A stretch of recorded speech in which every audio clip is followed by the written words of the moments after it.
बिस्मिल्लाहिर्रहमानिर्रहीम। फितना ख्वाह किसी भी नौयत का हो, ऐसी चीज़ है जिससे बचना चाहिए। अगर फितने का ताल्लुक अकायद से हो तो इससे इज्तनाब वाजिब हो जाता है। फितने हर दौर में ही रहे हैं। हजूर अकरम सल्लल्लाहु अलैहि वसल्लम ने अपनी ज़िंदगी में ही फितनों की बरसात यानी कसरत से वकूअ पज़ीर होने की खबर दे दी थी। हज़रत उसामा बिन ज़ैद रज़ियल्लाहु तआला अन्हु से रिवायत है कि रसूल अकरम सल्लल्लाहु अलैहि वसल्लम मदीना मुनव्वरा के बुलंद मकानात में से एक बुलंद मकान की छत पर चढ़े और फरमाया कि क्या तुम उस चीज़ को देख रहे हो जिसको मैं देख रहा हूँ? सहाबा किराम ने जवाब दिया, नहीं। आप सल्लल्लाहु अलैहि वसल्लम ने फरमाया, हकीकत ये है कि मैं उन फितनों को देख रहा हूँ जो तुम्हारे घरों में बारिश की तरह बरस रहे हैं। इन फितनों में एक फितनाए शकीलियत भी है, जिसकी इब्तदा दावाए महदवियत है और इंतहा दावाए मसीहियत।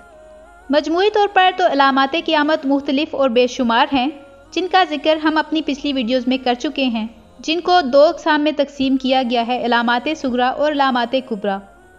अलामात कुबरा भी बेशुमार हैं, जिनमें से एक हज़रत मेहदी की आमद है और एक हज़रत ईसा अलैहिस्सलाम का आसमान से नाजिल होना है, और इसी तरह दज्जाल का ज़हूर भी अलामात कुबरा में से एक है। लेकिन इमाम मेहदी और दज्जाल के बारे में कई गलत फहमियाँ और कई गलत नज़रियात हैं। आखिरी ज़माना में कुर्बे क़यामत में हज़रत मेहदी की आमद होगी। उनकी आमद के 7 साल बाद दज्जाल निकलेगा। उसके बाद उसको कत्ल करने के लिए हज़रत ईसा अलैहिस्सलाम आसमान से नाजिल होंगे।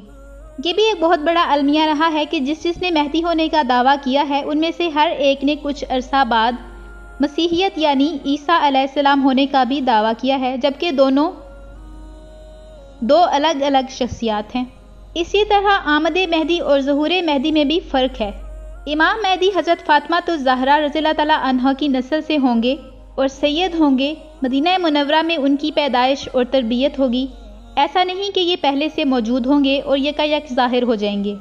उनका नाम मोहम्मद और वालिद का नाम अब्दुल्ला होगा। वो शक्ल व शुबाहत और अहलाक व शुमाइल में हज़रत सल्लल्लाहु अलैहि वसल्लम के मुशाबह होंगे। वो नबी नहीं होंगे और ना ही उन पर वही नाजिल होगी और ना वो नबूवत का दावा करेंगे, ना उनकी नबूवत पर कोई ईमान लाएगा। मक्का मुकरमा में उनकी बैत खिलाफत होगी और बैतुल मुक़द्दस उनकी हिजरत गाह होगा। बैत खिलाफत के वक्त उनकी उम्र 40 बरस की होगी। उनकी खिलाफत के 7वें साल दज्जाल निकलेगा और हज़रत ईसा अलैहिस्सलाम के हाथों हलाक होगा। हज़रत मेहदी के 2 साल हज़रत ईसा अलैहिस्सलाम की मैयत में गुजरेंगे और 49 बरस में उनका वसाल होगा। अब बात करते हैं दज्जाल के झूठे दावे की। इमाम मेहदी की आमद के 7 साल बाद और नज़ूल हज़रत ईसा अलैहिस्सलाम से कुछ अरसा कबल दज्जाल का ज़हूर होगा। आप सल्लल्लाहु अलैहि वसल्लम ने फरमाया, दज्जाल एक आंख से काना होगा। वो एक जगह नहीं रुकेगा। उसकी रंगत सुर्खी माइल सफ़ेद होगी।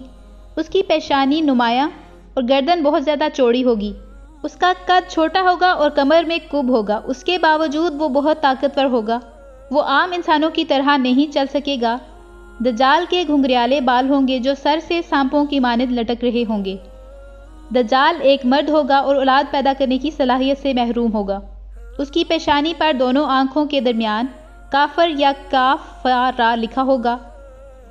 इन तमाम निशानियों की वजाहत अहादीस में की गई है। हज़रत हुज़ैफ़ा रज़ियल्लाहु तआला अन्हु से रिवायत है कि नबी करीम सल्लल्लाहु अलैहि वसल्लम ने फरमाया, दज्जाल बाईं आंख से काना होगा और उसके बाल घने होंगे। उसके साथ जन्नत और जहन्नम भी होगी। उसकी जहन्नम हकीकत में जन्नत होगी और उसकी जन्नत हकीकत में जहन्नम होगी।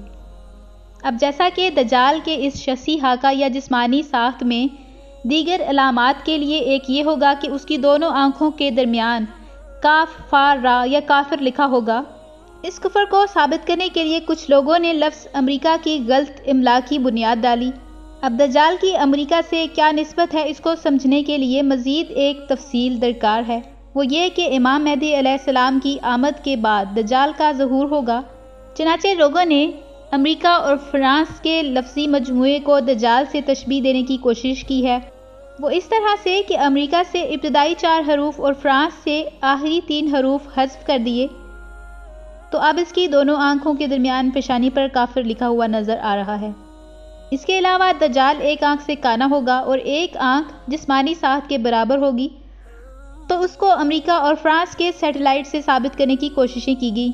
کہ سیٹلائٹ کا حکم الیکٹرانک آنکھوں کی طرح ہے اور امریکہ کے سیٹلائٹ کے بالمقابل فرانس کا سیٹلائٹ چھوٹا ہونے کی وجہ سے اس کانا کے درجے کو باور کرانے کی کوشش کی گئی، لیکن ان سب باتوں میں کوئی حقیقت نہیں ہے، کیونکہ دجال ایک انسان ہوگا، وہ کسی ملک یا شہر کا نام نہیں ہوگا۔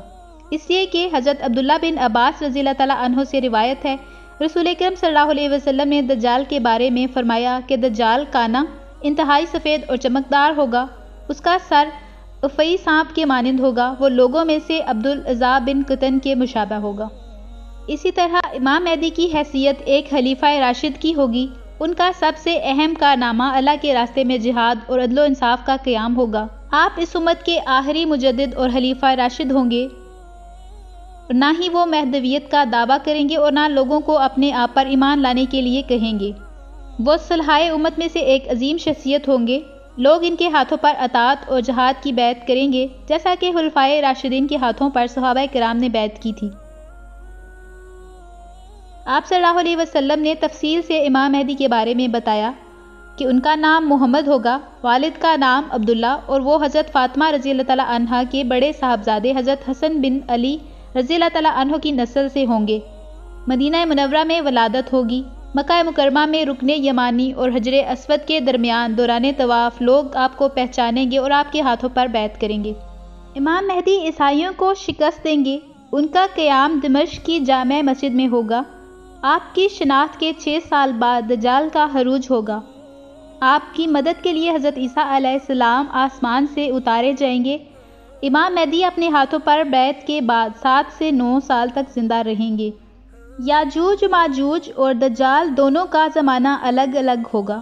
دجال کا ظہور حضرت مہدی کے زمانے میں ہوگا اور حضرت عیسیٰ علیہ السلام اس کو باب لد پر قتل کریں گے، اور یاجوج ماجوج کا عروج حضرت عیسیٰ علیہ السلام کی موجودگی، حضرت مہدی کے وصال اور دجال کے ہلاک ہونے کے بعد ہوگا، اور حضرت عیسیٰ علیہ السلام کی بددعا سے ہلاک کر دیے جائیں گے۔ حضرت عیسیٰ علیہ السلام کا نزول دمشق میں ہوگا، عین اس وقت جبکہ نماز فجر کی اقامت ہو چکی ہوگی۔ جامع دمشق کے شرقی منارہ کے پاس نزول فرمائیں گے۔ آپ علیہ السلام اپنی دونوں ہتھیلیاں فرشتوں کے پروں پر رکھے ہوئے ہوں گے، اور آپ کی تشریف آوری پر امام مہدی جو مسلح پر جا چکے ہوں گے پیچھے ہٹ جائیں گے اور آپ سے امامت کی درخواست کریں گے، مگر آپ امام مہدی کو حکم فرمائیں گے کہ نماز پڑھائیں، کیونکہ اس نماز کی اقامت آپ کے لیے ہوئی ہے۔ حضرت عیسیٰ علیہ السلام کی تشریف آوری کا مقصد رسول اکرم صلی اللہ علیہ وسلم نے خود پوری وضاحت سے بیان فرما دیا ہے، جس کا خلاصہ یہ ہے کہ حضرت عیسیٰ علیہ السلام نازل ہو کر صلیب کو توڑ دیں گے، خنزیر کو قتل کریں گے، جزیہ موقوف کر دیں گے اور تمام لوگوں کو اسلام کی دعوت دیں گے۔ بس اللہ تعالیٰ ان کے زمانے میں اسلام کے سوا تمام ملتوں کو ہلاک کر دیں گے، اور اللہ تعالیٰ ان کے زمانے میں مسیح دجال کو ہلاک کریں گے۔ روئے زمین پر امن و امان کا دورہ ہوگا۔ شیر اونٹوں کے ساتھ، چیتے گائے بیلوں کے ساتھ اور بھیڑ بکریوں کے ساتھ چرتے پھریں گے۔ حضرت عیسیٰ علیہ السلام زمین پر 40 برس ٹھہریں گے، پھر ان کی وفات ہو جائے گی۔ مسلمان ان کی نماز جنازہ پڑھیں گے اور ان کو دفن کر دیں گے۔ امید ہے اس ویڈیو سے آپ کے نالج میں اضافہ ہوا ہوگا۔ اگر آپ کو یہ انفارمیشن پسند آئی ہے تو اس کو اپنے فرینڈز کے ساتھ ضرور شیئر کریں۔ نیکسٹ ویڈیو تک کے لیے اللہ حافظ۔